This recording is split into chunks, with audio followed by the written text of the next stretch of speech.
মহান 10ই পৌষ বিশ্ব অলি শাহানশাহ হজরত শাহ সুফি সৈয়দ জিয়াউল হক মাইজভান্ডারী কাদ্দাসাল্লাহু সিররাহুল আজিজ কেবলা কাবার ৯৬তম খোশরোজ শরীফ উপলক্ষে মাইজভান্ডারী গাউসিয়া হক কমিটি বাংলাদেশ ৩ নং ওয়ার্ড কিপাইত নগর শাখা কর্মসূচি সমূহ।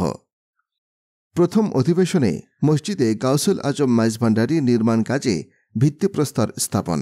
উক্ত অনুষ্ঠানে সভাপতিত্ব করেন মাইজভান্ডারী গাউসিয়া হক কমিটি বাংলাদেশ ৩ নং ওয়ার্ড কিপাইত নগর শাখার সভাপতি জনাব মোহাম্মদ মাসুদুল করিম। প্রধান আলোচক হিসেবে উপস্থিত ছিলেন উম্মুল আশেকিন হিফজখানা ও এতিমখানার প্রধান জনাব হাফেজ মাওলানা মোহাম্মদ আবুল কালাম। উপস্থিত ছিলেন দরবারে গাউসুল আজম মাইজভান্ডারী গাউসিয়া হক মঞ্জিলের খাদেম জনাব মোহাম্মদ শাহাব উদ্দিন সহ উপস্থিত ছিলেন নানুপুর ইউনিয়ন পরিষদ ৩ নং ওয়ার্ডের সম্মানিত সদস্য জনাব মোহাম্মদ জসিমউদ্দিন। আরও উপস্থিত ছিলেন মাজহারুল উলুম গাউসিয়া ফাজিল মাদ্রাসার সহকারী অধ্যাপক জনাব মাওলানা রমজান আলী রেজভি, মসজিদে গাউসুল আজম মাইজভান্ডারীর পেশ ইমাম মাওলানা নাজিম উদ্দিন সহ এলাকার গণ্যমান্য ব্যক্তিবর্গ ও সমাজ প্রতিনিধিবৃন্দ। কমিটির প্রয়াত সদস্যদের কবর জিয়ারতের মিলাদ মোনাজাতের মাধ্যমে প্রথম অধিবেশন সম্পন্ন হয়।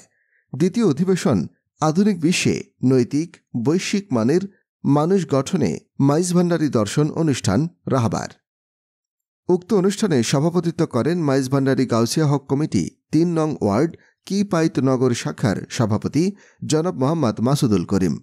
প্রধান অতিথি হিসেবে উপস্থিত ছিলেন মাইজভান্ডারী গাউসিয়া হক কমিটির কেন্দ্রীয় পর্ষদের সম্মানিত সহ সভাপতি জনাব সৈয়দ মোহাম্মদ ফরিদুল আলম। উদ্বোধক হিসেবে উপস্থিত ছিলেন বীর মুক্তিযোদ্ধা জনাব আমিনুল হক। বিশেষ অতিথি হিসেবে উপস্থিত ছিলেন মাইজভান্ডারী গাউসিয়া হক কমিটি ফটিকছড়ি ঘজনের সমন্বয়ক জনাব আখতারুজ্জামান চৌধুরী বাবর। বিশেষ অতিথি হিসেবে উপস্থিত ছিলেন বিশিষ্ট লেখক ও সাংবাদিক জনাব বরুণ আশ্চর্য বলাই সহ উপস্থিত ছিলেন জনাব আজম উদ্দিন, জনাব মোহাম্মদ বেলাল, জনাব মোহাম্মদ নিজাম সহ এলাকার সম্মানিত ব্যক্তিবর্গ।